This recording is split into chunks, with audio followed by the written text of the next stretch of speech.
Y este que habla cuando vimos lo que está allí trajo nuestro invitado especial. Está con nosotros Sabino Vaca Narvaja. Acabamos de prender las cámaras, así que pueden ir al canal de YouTube de Somos Radios de AM 530.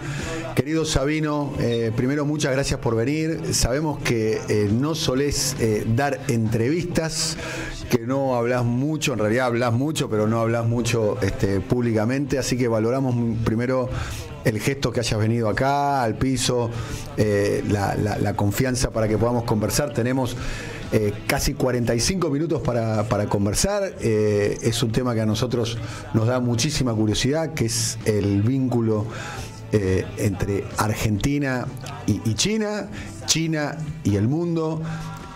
Primero, muchas gracias, Sabino. No, muchas gracias a ustedes por invitarme, gracias a vos, Daniel, y a todo tu equipo.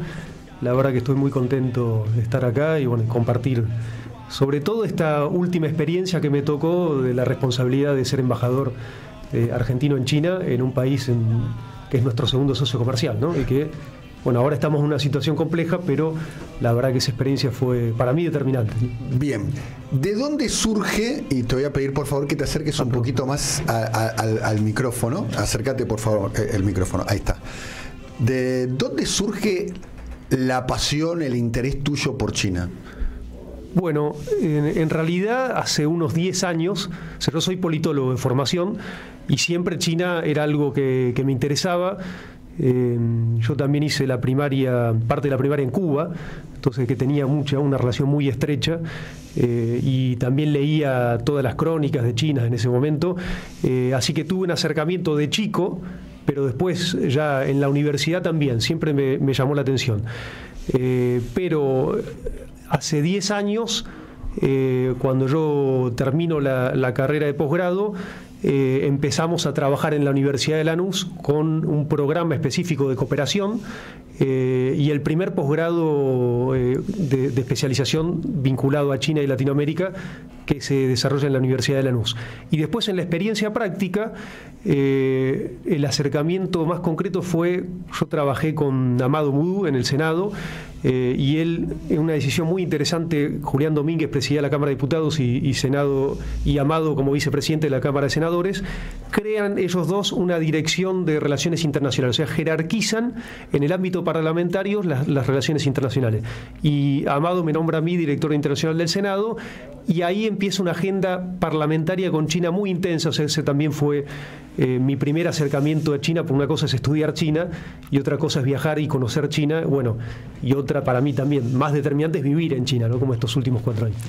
Desde el momento que empezaste a interesarte por China hasta este momento, y además con la cuestión de tu experiencia de 4 años representando al Estado argentino, a los argentinos en China, ¿qué cambió? ¿Qué aprendiste? Bueno, en principio, esto, ¿no? Siempre la teoría es una cosa y después la experiencia práctica para mí es lo determinante, ¿no? Uno, por formación, ¿no? Es que la teoría sin práctica no tiene mucho sentido.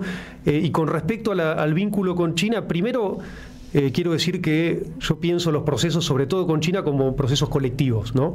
Y acá hubo un gobierno que, si bien nosotros tenemos 52 años ya de relaciones bilaterales diplomáticas, la profundización fue con el gobierno de Néstor, cuando firma con Hu Jintao la asociación estratégica, y luego Cristina en el 2014... Hu Jintao presidente, el anterior a Xi Jinping. Xi Jinping asume la presidencia en el 2013.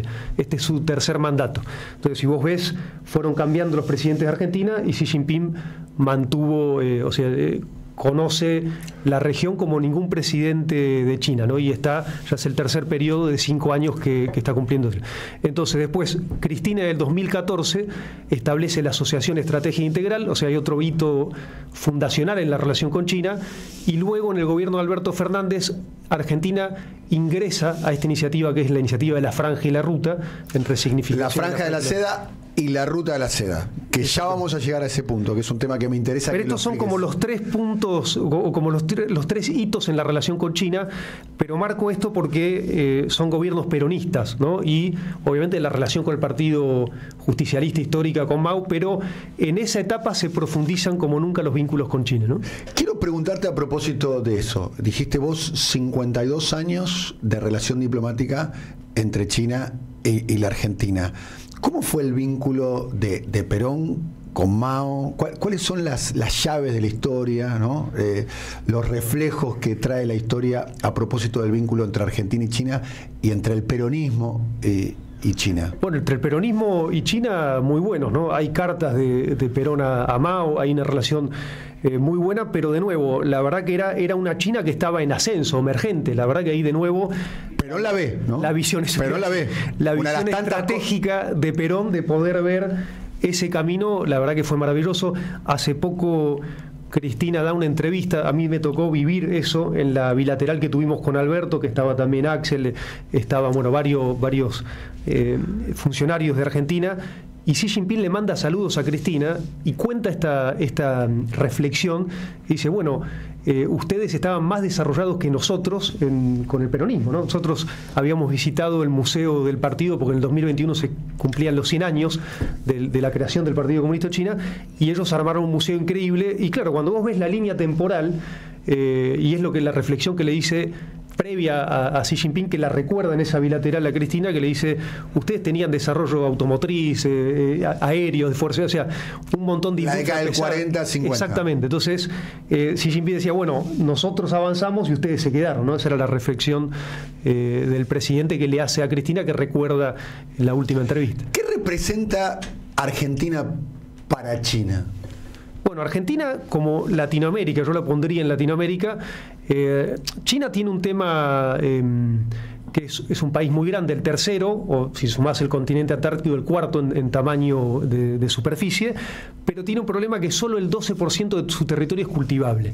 Entonces, para una población de 1.440 aproximadamente millones de habitantes, tiene un tema de seguridad alimentaria central.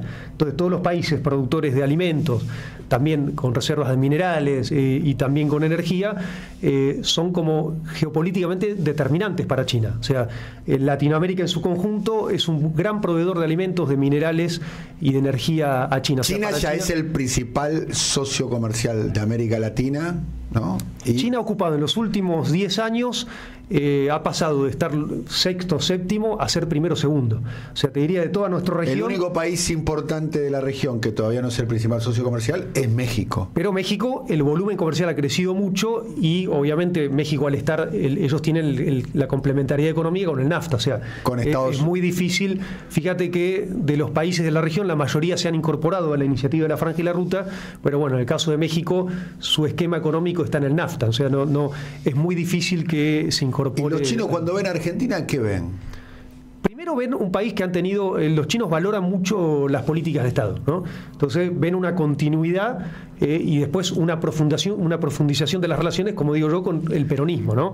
El Partido Comunista tiene una relación, es el que conduce el gobierno en China y tiene una relación también partidaria, pero con los distintos cambios de gobierno, incluso con el gobierno de Macri, las relaciones se mantuvieron, si bien no fueron de la misma intensidad, se mantuvieron. El tema lo tienen acá con este gobierno de Milei, donde realmente para ellos es un asombro porque no pueden entender cómo, siendo China el segundo socio comercial de Argentina, el nivel de maltrato y después atravesar determinadas líneas rojas, si querés, para la política de China, como es el vínculo con Taiwán. Acuérdense que nosotros tenemos una relación histórica de apoyo mutuo del principio de integridad Taiwán, territorial. Salvando las diferencias claramente, porque no es lo mismo, es las Malvinas de los chinos. Es exactamente así en términos del pueblo y del gobierno. Pasa que Taiwán es una potencia económica, ¿no? Además está el factor económico. Sí, pero... Era una colonia inglesa, ¿no? Pero tiene una economía... No, eso era Hong Kong.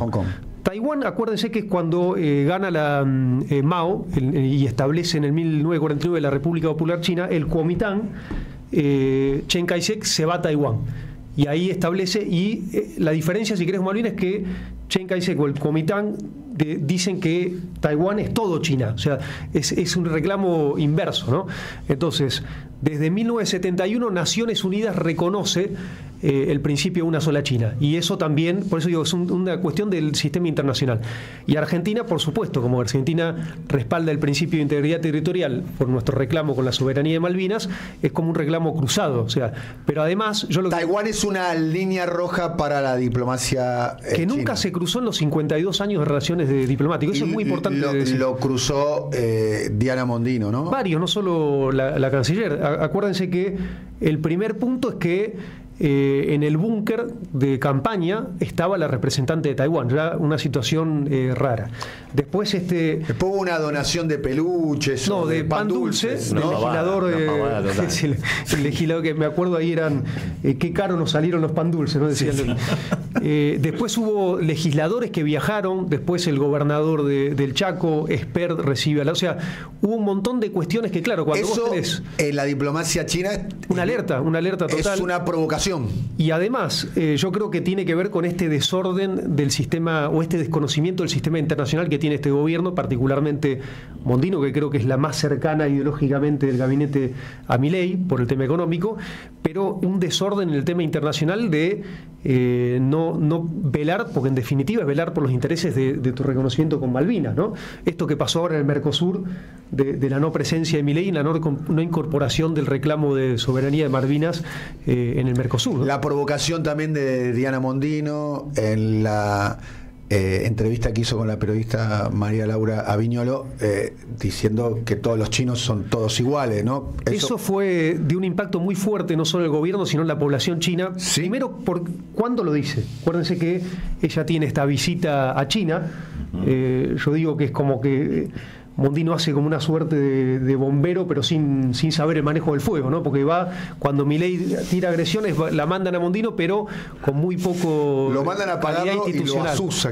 Entonces, por eso digo que el contexto es importante. Después de ese viaje en China, con muy pocos resultados, ella viaja a Europa y en esta entrevista precisamente dice algo que es tremendo, porque aparte lo hace en referencia a la base de exploración del espacio profundo de Neuquén. Porque dice, no, es que fuimos ahí, pero viste que es difícil.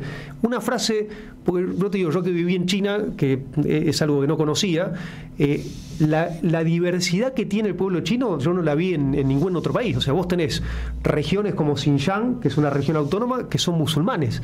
Ni siquiera tienen los ojos rasgados. No. En Inner Mongolia, las características físicas son muy diferentes. Las provincias cercanas a Vladivostok, a Rusia, los chinos son muy altos, o sea, cambia la fisonomía, y la cultura ni hablar, tienen 56 etnias, o sea, debe ser para mí de los países más diversos que conocí, y yo recorrí bastante el mundo, o sea que es una frase muy poco feliz, muy prejuiciosa. ¿Cayó mal eso? Pero las redes chinas se reían de Mondino de una manera que generó furor en las redes chinas, porque es como un destrato personal, digamos, ¿no? De un prejuicio muy personal. Ahora, hay algo de las características de China, porque por ejemplo España se enoja y retira al embajador, Lula se enoja y pasa algo parecido. China parece más pragmática, tipo, se puede enojar pero van a su interés. Esa pregunta es muy interesante. China primero tiene una mirada de largo plazo. Entonces, repito, acuérdense lo que dije, en 2013 asume Xi Jinping. Xi Jinping ve finalizar la presidencia de Cristina, ve asumir la presidencia de Macri, ve finalizar la de Macri y asumir la de Alberto, ve finalizar la de Alberto y asumir, o sea, él queda y los presidentes de nuestras regiones van cambiando, entonces eso le da una mirada de largo plazo en general a la política de China. China tiene planes de 50, 100 años de desarrollo, entonces le da otra mirada con respecto a las relaciones internacionales, ¿no? O sea, son más, si querés, pacientes en ese sentido. Pero la contracara de eso que contaste, que me parece interesante, es fíjate, cuando Milei agrede tan fuertemente a China o a Brasil, y cuando agrede al presidente de España, es como que recién reaccionan el tema cultural, ¿no? Como uno se dimensionó acá la cuestión, sobre todo mediática, la agresión al presidente de España, muchísimo más cuando se han dicho agresiones al presidente de China o al presidente Lula, o a Petro, o a Boric, tal vez mucho más violentas, ¿no? del presidente Milei. Entonces, eso también implica cómo miramos nosotros a China, ¿no? El tema cultural y cómo miramos Europa, ¿no? Y cómo nos mira China a nosotros con respecto a la cuestión de el tiempo, ¿no? Los chinos planifican casi en términos de décadas, de siglos, tienen una mirada de sí mismo milenaria sobre su lugar en el mundo, su lugar en la humanidad. Esto alguna vez me lo has explicado con detalle y me diste un ejemplo que me gustaría que lo profundices. Sabino, estamos hablando con Sabino Vaca Narvaja, que fue embajador argentino en China del año 19 hasta el año 23, que los chinos planifican, escuchen bien este detalle, planifican ser campeones del Mundial de fútbol en el año 2050. Así. Lo planifican. No, tienen un plan escrito, un plan que se llama el desarrollo del fútbol 2050, y en la fecha está escrito el porcentaje que tienen de posibilidades de ganar la Copa del Mundo si siguen ese plan, que les cuento que lo vienen siguiendo. O sea, que implicaba primero que la sociedad china tenga conocimiento del fútbol. Acuérdense, la primera estrategia de traer jugadores, y lo van logrando. O sea, las métricas de ese plan las vienen cumpliendo. En esta etapa están en la etapa de que el fútbol es obligatorio en los colegios y que cada ciudad, por lo menos un estadio aprobado por FIFA tiene, las ciudades más grandes, tienen, o sea, empiezan a formar en fútbol infantil. Pues repito, generalmente los chinos los planes lo cumplen, así que veremos. ¿Y cómo se están llevándose con el fútbol? Que es un juego para nosotros, que casi es algo que nos identifica. Para nosotros el fútbol es algo absolutamente cultural, es mucho más que un deporte. Es un juego hermoso, claramente para mí es el juego más hermoso que hay, ¿no? Y el más simple que hay, además, ¿no? De ahí su belleza, ¿no? Necesitas una pelota y en cualquier lado acá podemos hacer un partidito si queremos. ¿Cómo se están llevando los chinos con eso, con la idea de que el fútbol sea obligatorio en los colegios? Bueno, yo les cuento que bajo mi responsabilidad de conducir como embajador en China, nosotros logramos llevar a la selección, después de ser ganadora de la Copa del Mundo, y lo hicimos en el Estadio de los Trabajadores de China, que estaba recién inaugurado porque lo reformaron, y la marea de chinos con la camiseta de Argentina, particularmente la de Messi. Yo creo que fue los embajadores ahí de Latinoamérica y la región me decía, hiciste el mejor soft power que existía, porque era una marea. O sea, hay un fanatismo, o sea, lograron el objetivo de contagiar, adoran a la selección argentina, a Messi. Bueno, después hay un episodio en Hong Kong que lo vamos a hablar, donde generó cierta cuestión, porque acuérdense que con el Inter Miami Messi no juega y la gente lloraba, y después juega en Japón. Pero bueno, la cuestión es que en general a la selección... Eso a los chinos le cayó bien ese guiño, ¿no? Sí, imagínate. A los chinos le cayó bien. Porque... Pero bueno, después hubo un mensaje de Messi, y la verdad que el cariño a la selección argentina se vivió en el Mundial, y bueno, ya tenía, acuérdense, los Juegos Olímpicos de verano que Argentina gana, con Messi allí en China, y después... De nuevo, esto del deporte en China, ¿no? Uno ve generalmente las potencias con los Juegos Olímpicos, cómo van ganando medalleros en el caso de China, lo que te marca que es una política de Estado, también el deporte. El fútbol es más difícil. China es un proceso, las métricas de nuevo, del plan lo están cumpliendo, pero ellos tienen un tema con los chicos, que es que China pone el eje sobre todo en las familias, en la educación mucho más que en el deporte. Entonces el gobierno está haciendo un trabajo fuerte.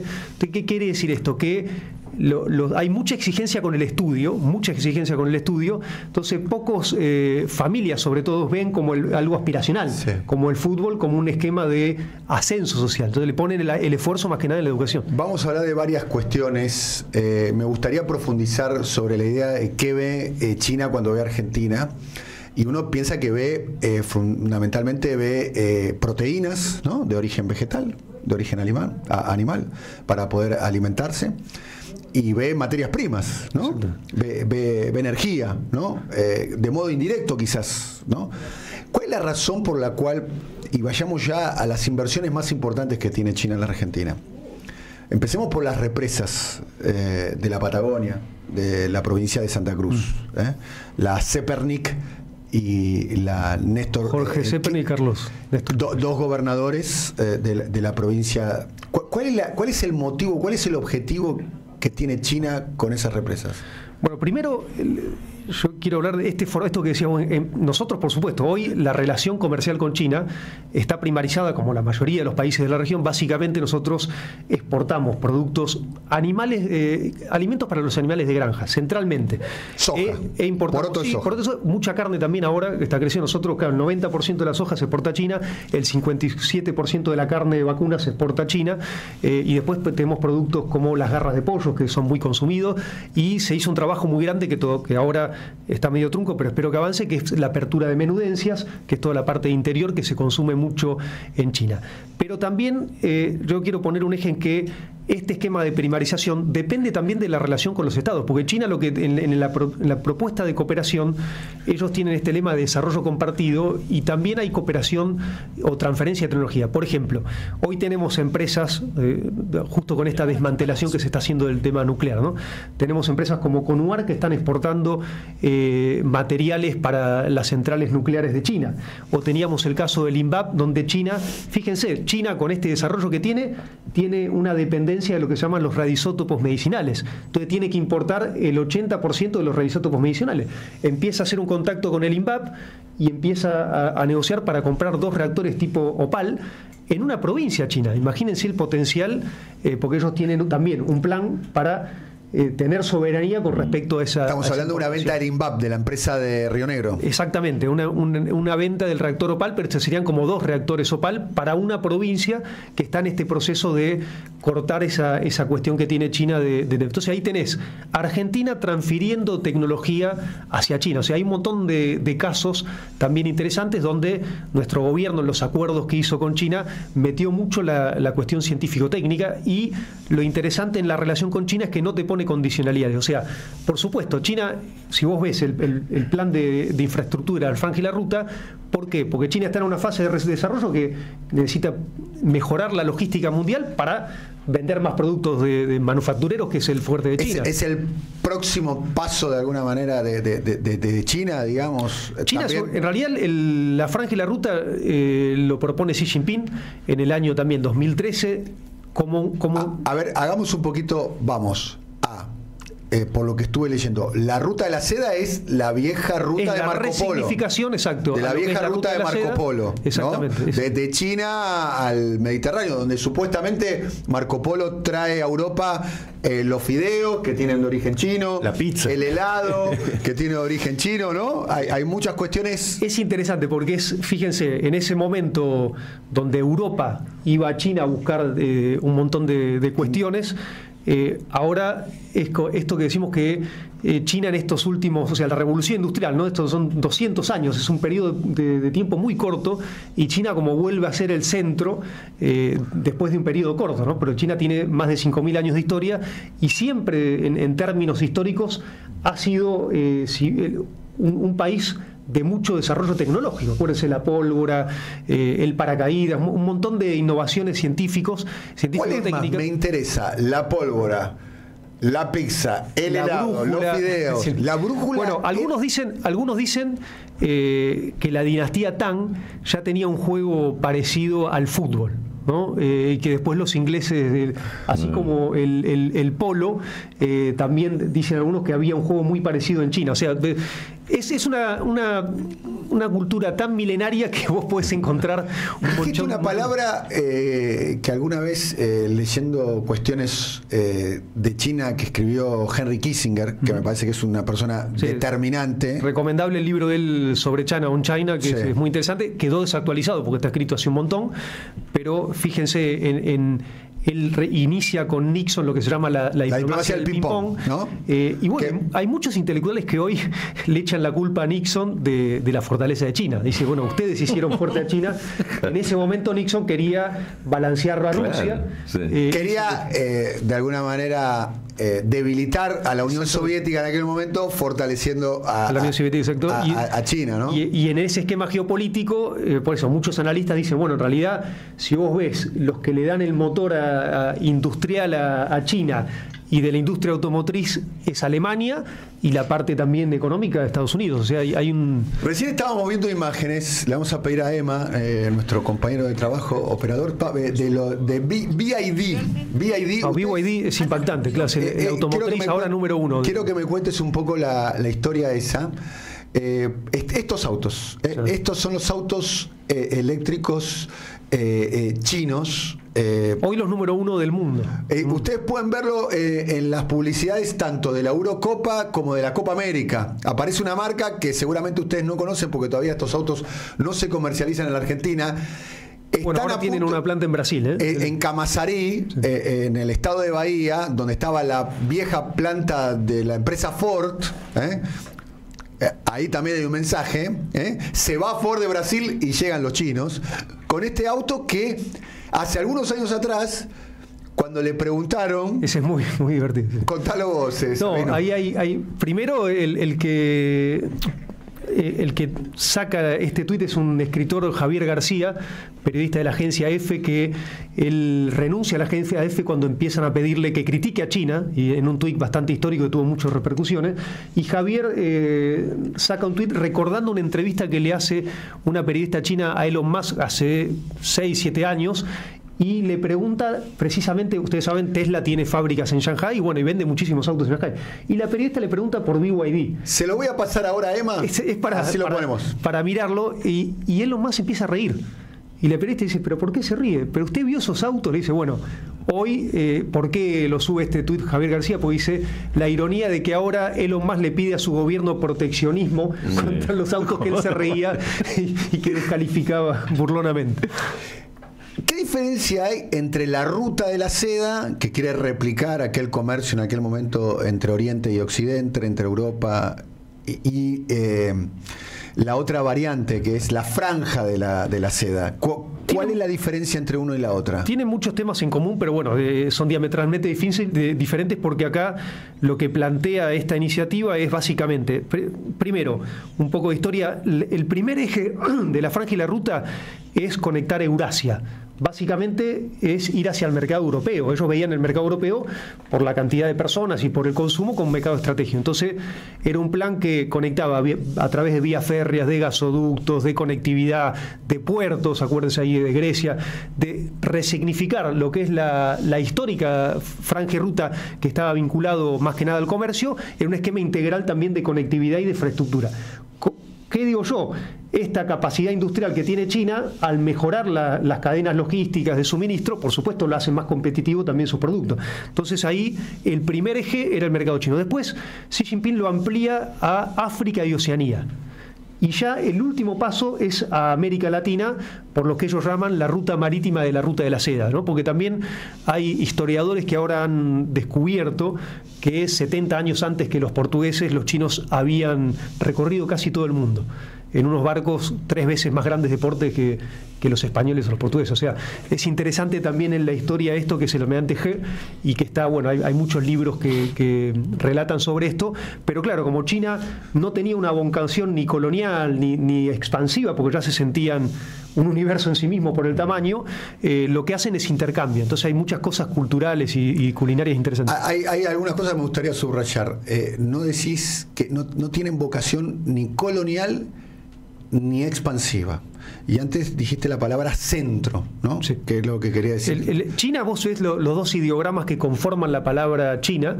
El primero es Zhong, que es centro precisamente, y Guo, que es nación. O sea, la nación del centro. Su país... Ellos se conciben como el centro. Como el centro porque, imagínate, tantos años de historia en un territorio tan grande, y el problema central históricamente para las dinastías era el desorden civil. Era la guerra civil, ¿no? Por una nación con tanta... Acuérdense, cuando significa China en la dinastía Ming, que había 6 reinos, se llama la guerra de los 6 reinos, que es conocido porque es el emperador de los soldados terracota, ¿no? De Qin, la dinastía Qin tenía el centro en Xi'an, que es donde están los terracotas, los soldados terracotas, y bueno, y es el primero que unifica China, ¿no? de las dinastías. Después pasa por otros procesos, pero de hecho la palabra China viene de Qin, de esa dinastía, digamos, ¿no? pero ellos se sentían por mucho tiempo, y la palabra China es el centro del reino. Pero hablabas de defensivo y hablabas de alguna manera, la muralla china es defensiva. Es una muralla defensiva. O sea, la pólvora la tenían para entretenimiento, no para cuestiones bélicas. O sea, ellos siempre... Mira, hace poco se cumplieron, este mes precisamente... Eso hace mucho. Ahora tienen la infantería más importante del mundo, ¿no? Sí, pero si vos ves por población con el esquema de Fuerzas Armadas, es más tecnológico que en cantidad de hombres, digamos, ¿no? Es verdad. Están... En términos nominales, es la infantería más importante. No, sí, pero bueno, pero del en planeta. términos nominales con China es casi todo.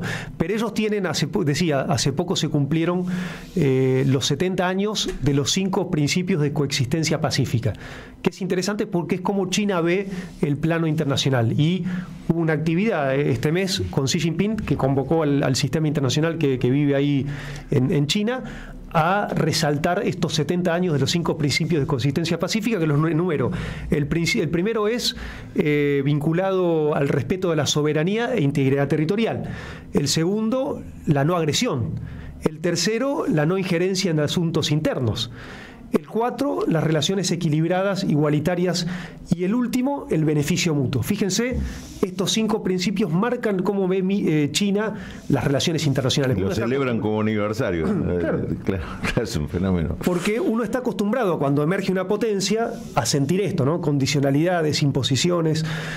Y sin embargo, China tiene un formato de cooperación a través de estos instrumentos, como la Franja y la Ruta, donde te propone todo lo contrario a lo que proponen otros estados. No te propone bloqueo, sino transferencia de tecnología. O sea, depende mucho también del estado parte, ¿no? Yo digo, nosotros hoy tenemos este déficit estructural hace 16 años, pero vos ves países de la región que también están primarizados, como Perú, como Brasil o como Chile, tienen superávit con China.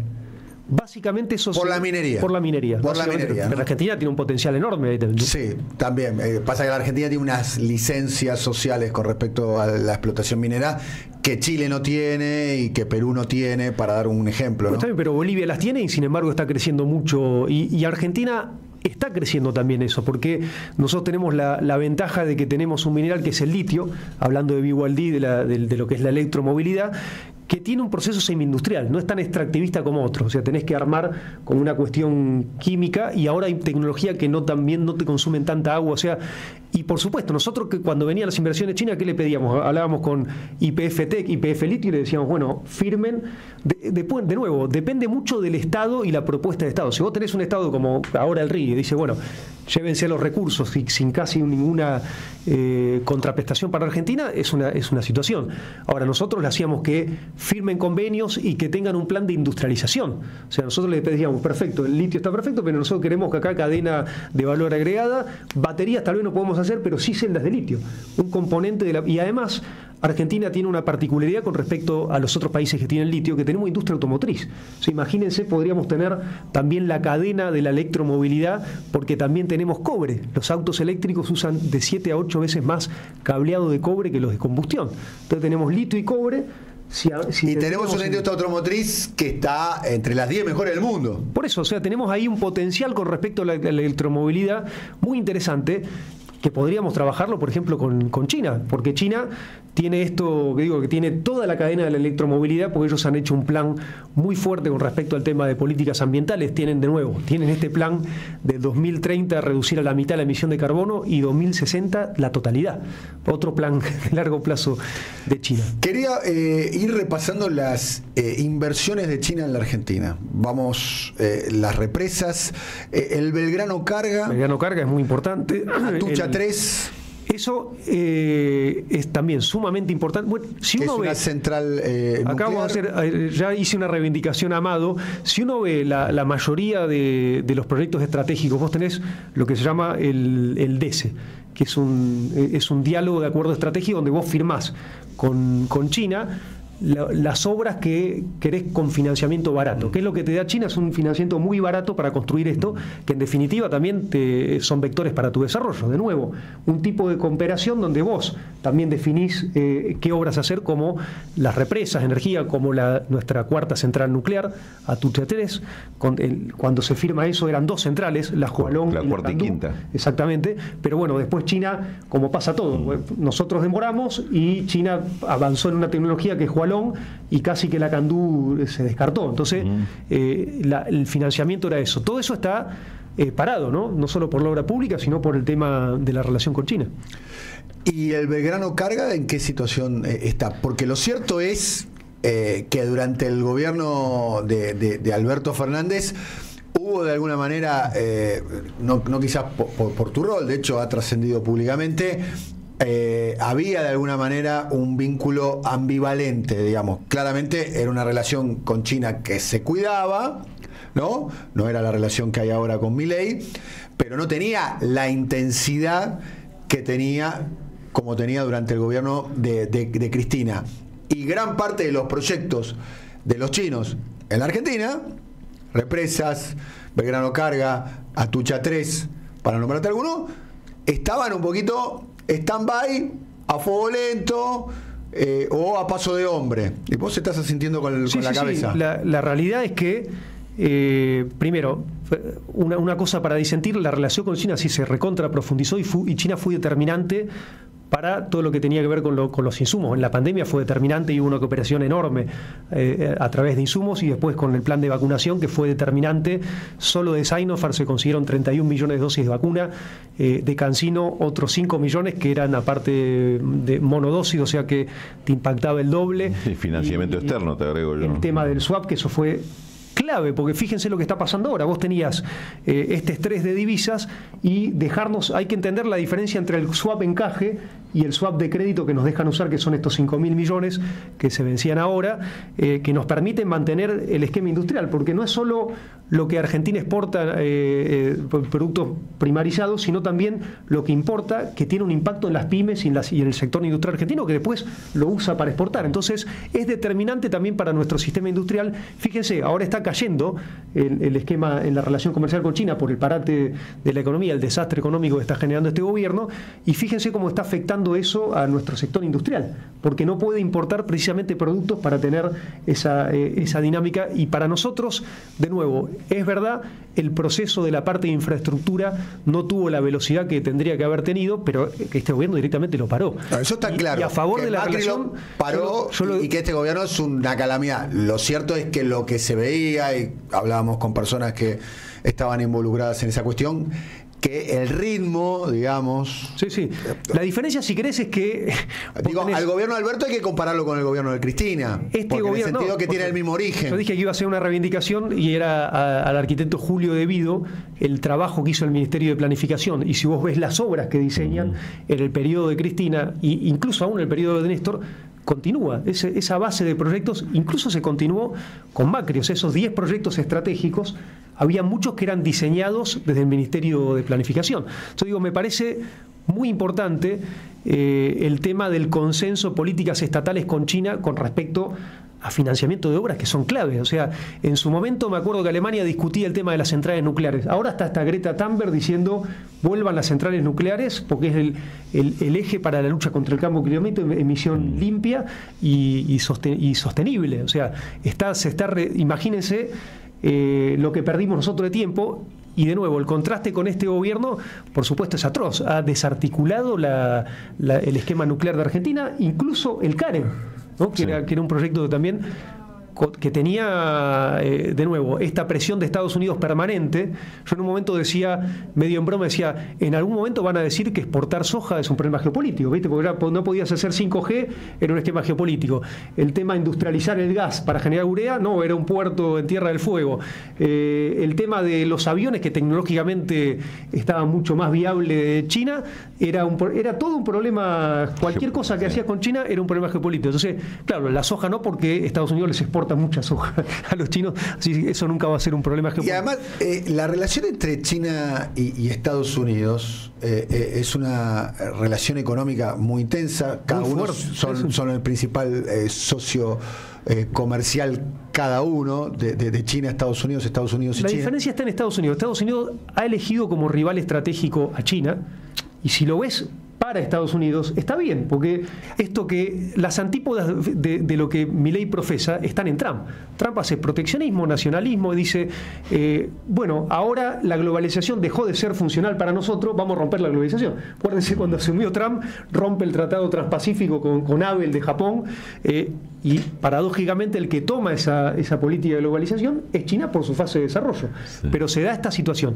La diferencia, si querés, es que el desarrollo que propone China no es el que proponía Estados Unidos, es diferente. Te permite a vos esto, diseñar y generar infraestructura. En definitiva, lo que tenemos que mirar en la relación con los países es el interés nuestro. Yo detesto esto que dice, no, Argentina tiene lo que necesita el mundo. No, Argentina tiene lo que necesitan los argentinos y está en nosotros ver los vectores de desarrollo para después integrarlos inteligentemente con las necesidades del mundo. Pero tiene lo que necesita. ¿Qué ve Estados Unidos cuando ve a China como competidor geopolítico? Que claramente estamos viendo, dicho sea paso, que Latinoamérica es un territorio de esa disputa, ¿no? Sin dudas, ahí por eso el que pierde en esta relación comercial principalmente es Estados Unidos. Esta posición donde, pero claro, para mí lo ven tarde.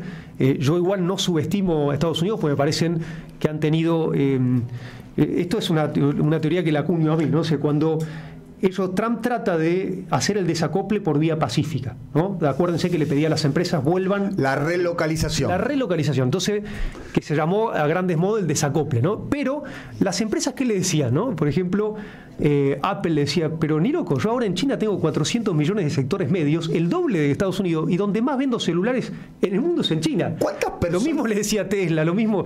O sea, cada empresa que querían relocalizar devolvía... Por favor, necesitamos que digas el dato de cuántos chinos y chinas se incorporan a la clase media por año. No tengo el dato por año, pero ellos tienen, podemos hacer el cálculo, ellos ahora son alrededor de 400 millones de sectores medios y planean en 10 años duplicarlo, o sea, llegar a 800 de nuevo.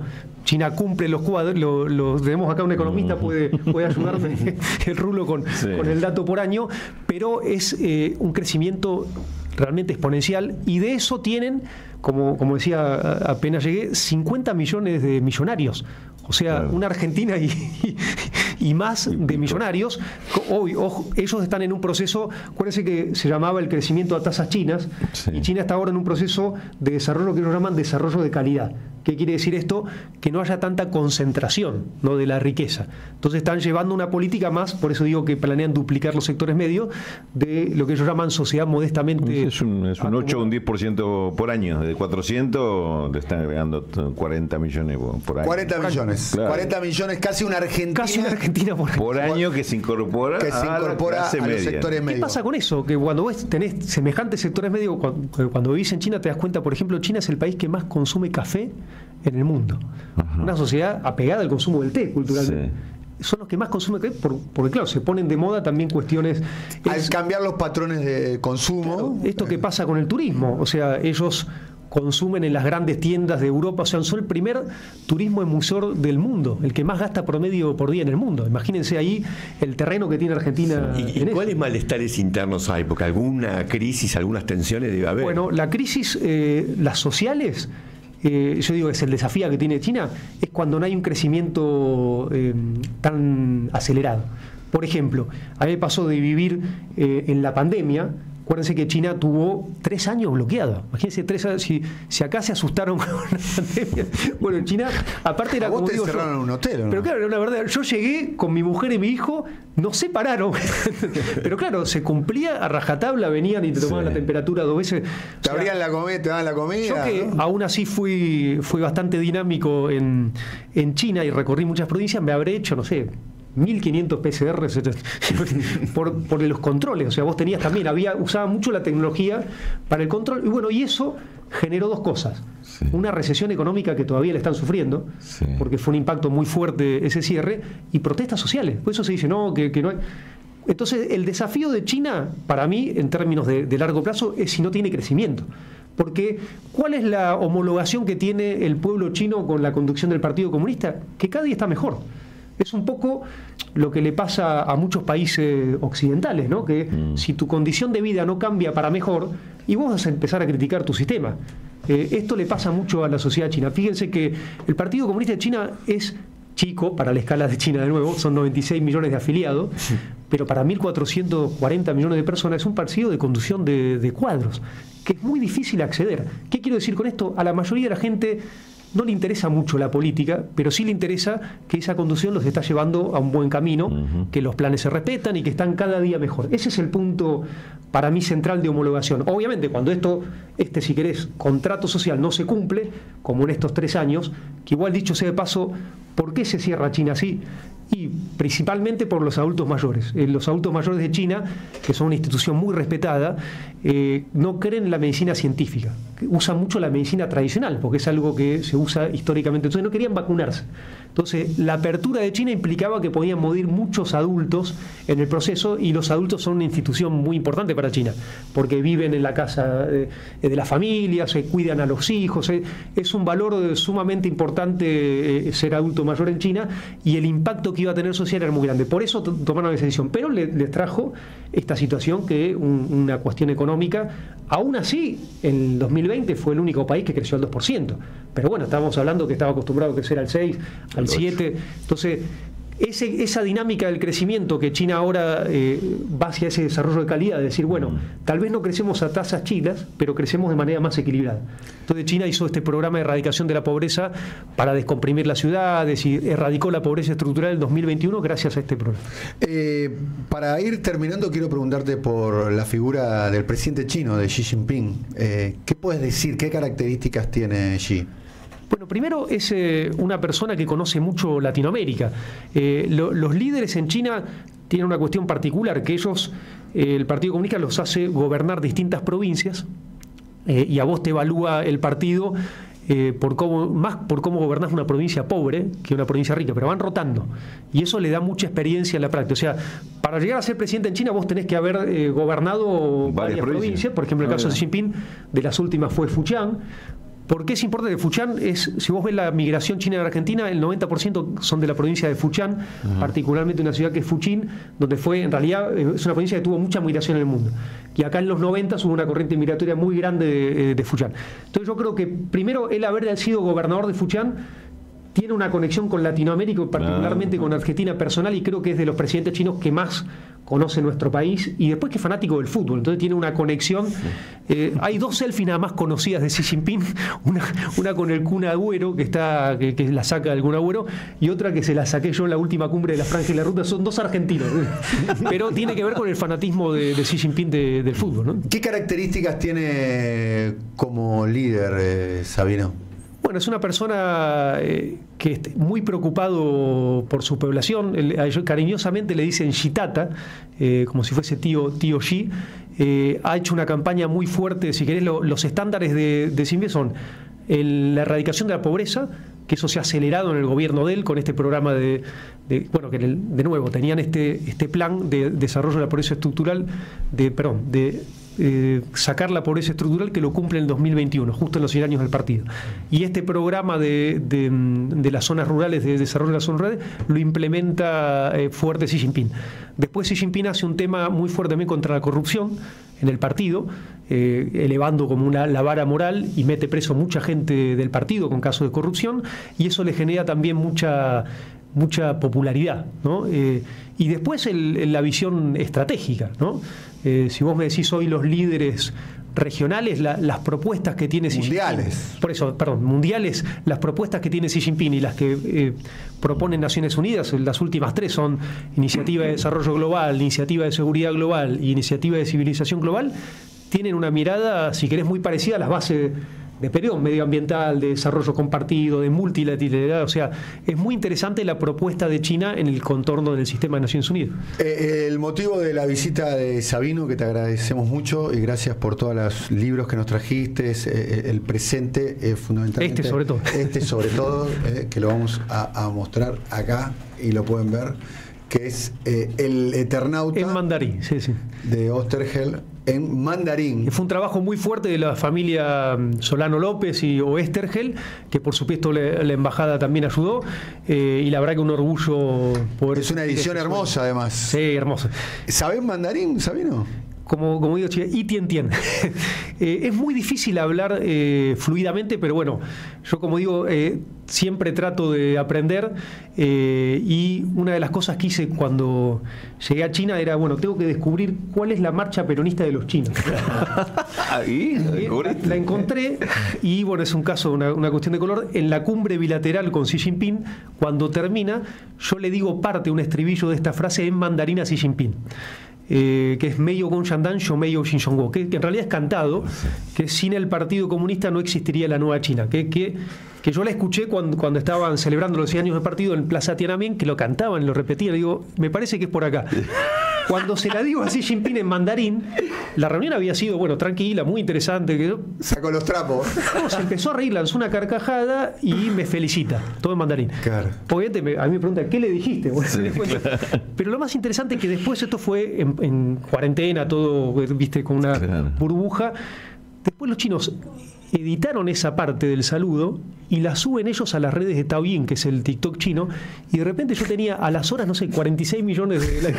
Entonces, me hice uno de los embajadores más famosos de China gracias a esta frase. En la edición final busquémoslo y lo vamos a poner, si lo tenés.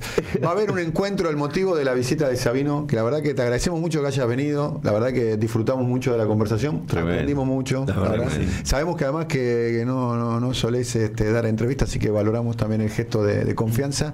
El motivo inicial es que ahora en estos días se está llevando un encuentro de sinólogos, de expertos en China, de América Latina, el primero que se va a hacer aquí, y uno de los promotores es Sabino, así que me gustaría que usemos los últimos minutos para que cuentes esto. Muchas gracias. Sí, en realidad es el primer encuentro latinoamericano de sinólogos, son especialistas en China, que se hace acá en Argentina con 13 universidades nacionales, esto es importante, y con 2 universidades también nacionales chinas. Las 3 promotoras o organizadores es la Universidad de Buenos Aires. Agradecemos al rector, al vicerrector Yelpi, a Jacobiti y a Patricio Conejero, que es el presidente del Instituto Confucio, a la Universidad de Lanús, que es la primera universidad que hace el posgrado, que está el rector Daniel Bosani, bueno, y Camila Kian, que es la coordinadora del posgrado, y en la Universidad de José C. Paz, el rector Darío Kuczynski, que yo un gran agradecimiento enorme a los rectores que apoyaron esta iniciativa y también al resto de universidades que están apoyando. Para mí es fundamental volver al debate de ideas y discutir China y profundizar en este conocimiento mutuo y tener una mirada latinoamericana. Porque uno de los problemas que tenemos con China es que tenemos miradas compartimentalizadas y China es un gigante que merece por lo menos discutir espacios regionales, por lo menos de... Sí, y poca comprensión de este lado, ¿no? De la importancia. China tiene hace varios años un libro blanco de América Latina. O sea, él tiene diseñado su política. Y nosotros no tenemos nuestro contraparte de un libro blanco sobre China y discutimos las relaciones o los planes de infraestructuras bilateralmente. Y yo creo que es necesario discutirlo de manera regional. Esta es una manera también de subsanar estos prejuicios, generar conciencia del tipo de actor que es China, conocimiento, es con espíritu crítico y están convocados, bueno, vienen de muchos países de Latinoamérica. ¿Cuándo se hace eso? Se hace el lunes 15, martes 16 y miércoles 17, el lunes en la UBA, en la Facultad de Económicas. Ahora vamos a poner ahí en las redes toda la dirección. Se busca primer congreso de sinología latinoamericano, el segundo día es en la Universidad de Lanús y el tercer día es en la Universidad de José C. Paz, que también quiero agradecer al rector Darío Kuczynski porque él está proponiendo hacer la primera maestría. Hay muchos estudios posgrados, pero esta sería la primera maestría en vinculación con China que me propuso dirigirla a mí, así que estoy muy agradecido. Ahí lo estamos viendo, el Congreso de Sinólogos de América Latina está en mandarín, para aquellos que sepan mandarín, claro. En el cierre vamos a tener la participación también del gobernador de la provincia de Buenos Aires, Axel Kicillof, que es también es muy importante. La provincia tiene un vínculo muy fuerte con China, así que estamos muy contentos de poder hacer este evento, convocando con universidades nacionales en un momento donde se les recorta el presupuesto. Me parece es importante. Yo siempre, ahora volví a la parte académica y trato de devolver todo lo que me dio la universidad, y esta es una manera también de volver a discutir ideas y discutir nuestro desarrollo regional. Gracias, querido Sabino, realmente muy buena entrevista, te agradecemos mucho, gracias por los regalos y mucho éxito en este encuentro. Te vamos a invitar otra vez porque me quedo corto, sí. Tenemos muchas cosas para preguntarte. Quería preguntarte por el BRICS. Para mí lo de los BRICS es lo que yo más padezco, porque fíjense lo que está pasando ahora, ¿no? Lo que más padecemos todos. Los BRICS convocan a dejar de usar el dólar en 3 años. Es muy interesante, no hablamos de la parte de internacionalización. Pero podés venir dentro de un par de semanas, ¿te parece? Y profundizamos. Fin de este mes estoy publicando mi último libro sobre China, con prólogo de Dilma Rousseff y de Cristina Fernández, así que puede ser ese también. Te da todos los gustos. No, y ahí también es importante, hago una crítica a nuestro modelo institucional, o sea, sobre todo lo que es la Cancillería argentina, porque yo digo que mira un mundo que dejó de existir. Para tirar unas cositas, tenemos 30 embajadas en Europa y 15 en Asia, donde está nuestra complementariedad. Tenemos que también discutir el Estado en ese sentido. Gracias, querido Sabino. Estamos entregando el programa un poco demorado. Le pido disculpas a los compañeros de